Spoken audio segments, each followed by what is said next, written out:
काशी में जब आप एक जगह शांति से निवास कर रहे थे, अब कोई ऐसा मन में कहीं न कहीं जाना न आना अब ठहर गया जैसे। अब जीवन एकदम शांत हो गया है। उस परम शांति में, उस ठहराव में एक घटना घटी। रोज सुबह गंगा जी जाते हैं, स्नान करके गंगा जी से लौटते समय एक डोलची पानी भर लाते हैं और उस कमंडल में, उस डोलची में पानी भर के जब लाते हैं तो दिन भर वहीं कुटिया में रहते हैं। संतों के बीच में कुछ न कुछ एक समय का भोजन मिल ही जाता है तो भोजन कर लेते हैं, रात्रि में वहीं विश्राम करते हैं। जितना पानी दिन भर में पिया जाता है उतना पीते हैं। चूँकि डोलची बड़ी है, कमंडल बड़ा है, तो इतना पानी नहीं पिया जाता, तो थोड़ा सा रात्रि में बच ही जाता है। तो सुबह जब फिर से गंगा जी के लिए निकलते हैं तो सुबह सुबह जाते समय जो बचा हुआ रात का डोलची में पानी है, कमंडल का जो पानी है, गंगा जल है, चूँकि गंगा जल है कहीं और नहीं डाल सकते और अब इतना पिया भी नहीं गया तो बच जाता है। तो जो उनके पान करने से, उनके पीने से डोलची में, उनके कमंडल में बच जाता है, उसको जाते समय आप कुटिया के बगल में एक पीपल का पेड़ है, वहाँ पर उसको गिराते हुए, ऐसा कोई चढ़ा नहीं रहे हैं, बस इस तरह उसको फैला देते हैं कि यह पीपल का पेड़ है, कोई आता जाता नहीं है, पाँव में नहीं गिरेगा, बोल के उसको फैलाते हुए वहाँ पर चले जाते हैं। और लगभग रोज का यही क्रम है कि रात्रि में जल जो बच जाता है, जो नहीं पी पाते हैं, जितना बच जाता है उसको वो उसी तरह फैलाते हुए निकलते हैं। रोज की यही क्रम है। एक दिन जल नहीं बचा तो आवाज आई, पानी, जल, कौन हो भाई? उसने अपना परिचय दिया, मैं ब्रह्म राक्षस हूँ। श्री प्रियादास जी कहते हैं, शौच जल शेष पाए भूत हूँ विशेष को, बोल्यो सुख मानी हनुमान जू बताए हैं। रामायण कथा सो रसायन है काननी को, आवत प्रथम पाछे जात घृणा छाए हैं। जाए पहचानी संग चले उर आनी आए, वन मधि जान धाये पाए लपटाए हैं।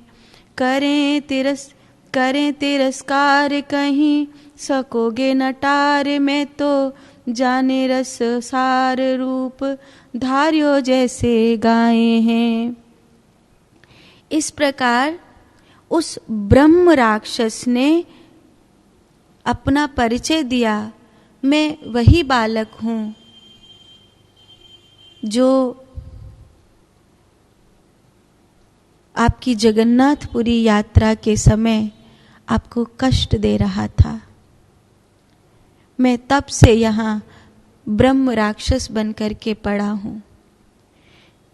यहाँ काशी के घाट पर बहुत से संत आते हैं, हनुमान जी भी आते हैं। मुझे किसी ने बताया कि कोई संत मेरी मुक्ति का कारण बनेंगे। मैं इतने संतों के पास गया, मेरी मुक्ति का कारण कोई नहीं बना। जब से आप लौट कर आए हैं और आपने रोज गंगा जल मेरे ऊपर डाला है, तो आपके द्वारा डाला गया रोज गंगा जल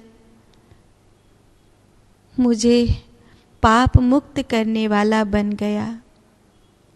आपके कारण मैं मुक्त हुआ हूँ। अब मुझे क्षमा कर दीजिए, तुलसीदास जी ने कहा, मैंने तो उसी समय तुझे क्षमा कर दिया था, मैंने तो तुझे कभी याद भी नहीं किया, मेरा मन में कोई भाव नहीं, फिर भी तूने यह ब्रह्म राक्षस की योनि भोगी, इसके लिए मुझे दुख है। उसने पूछा, ब्रह्म राक्षस क्या होता है, मुझे ये पीड़ा क्यों मिली?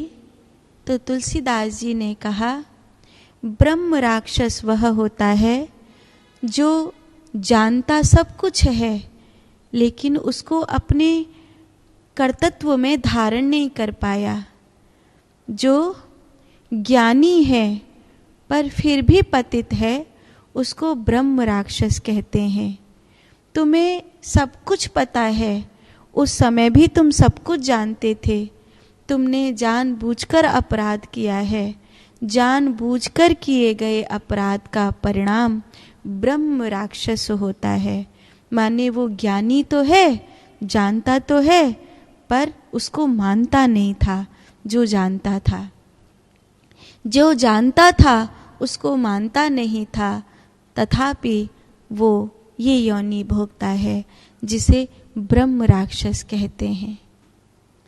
उसने कहा, आज आपकी कृपा से मैं मुक्त हुआ हूँ, अब मैं एक ब्रह्म राक्षस हूँ और मुक्त होकर जा रहा हूँ। आप जो चाहें मुझसे मांग सकते हैं, संसार की ऐसी कोई वस्तु नहीं है जो मैं आपको लाकर न दे सकूं। मैं इतनी सामर्थ्य में हूँ कि आपको संसार का कोई भी सुख लाकर दे सकता हूँ। आप कुछ भी मुझसे मांग सकते हैं, मैं आपके लिए वही कर दूंगा। मैं आपकी इस कुटिया को स्वर्ण का बना सकता हूँ, मैं आपके लिए धन के अंबार खोल सकता हूँ, मैं आपके लिए यहाँ अथाह आपके शिष्यों की भीड़ लगा सकता हूँ, मैं आपके लिए पूरे संसार में आपके वैभव का विस्तार कर सकता हूँ। तुलसीदास जी ने कहा, क्या तुम मुझे राम से मिला सकते हो? उस ब्रह्म राक्षस ने कहा, नहीं, इतनी सामर्थ्य में नहीं हूं मैं, मेरी सामर्थ्य केवल संसार तक है, परमात्मा तक नहीं। पर हाँ, काशी के घाट पर माँ गंगा के किनारे एक कथा होती है, उसमें रोज हनुमान जी आते हैं, मैं भी जाता था वहाँ पर। वहाँ श्री हनुमान जी के पांव पकड़ लीजिए, वो आपको राम जी से मिला देंगे। उन्होंने मुझे आपसे मिलाया है, वो आपको राम जी से मिला देंगे। तुलसीदास जी ढूंढने लगे श्री हनुमान जी महाराज को, और राम मिलन की यात्रा में यही सबसे पहला कदम था जो आज उचित दिशा में रखा गया है कि हनुमान जी को ढूंढूं, हनुमान जी को ढूंढूं, वो मुझे राम जी से मिलाएंगे। और तुलसीदास जी ने हनुमान जी को ढूंढ लिया। एक बार तो हनुमान जी ने टालम टूल करी, एक बार तो हनुमान जी ने भगा दिया, लेकिन फिर उनकी दीनता, उनकी आर्द्रता, इतना भाव भर गया, ठीक है, मैं तुम्हें राम जी से मिलाऊंगा, आए तो पहचान लेना। राम जी आए, तुलसीदास जी को दर्शन भी हुए, लेकिन वो उस रूप माधुरी को देखते देखते संसार में और परमात्मा में भेद नहीं कर पाए। साकार रूप और निराकार रूप की अनुभूति, उसमें भेद नहीं कर पाए। हनुमान जी ने पूछा, मिलन हुआ, दर्शन हुए, और तब तुलसीदास जी को चेत आया कि अहो मेरा दुर्भाग्य, वो मेरे सामने थे और मैंने उन्हें पहचाना भी नहीं। हाय हाय, कैसा भाग्य है मेरा कि वो मेरे सामने आए और मैंने उन्हें पहचाना भी नहीं।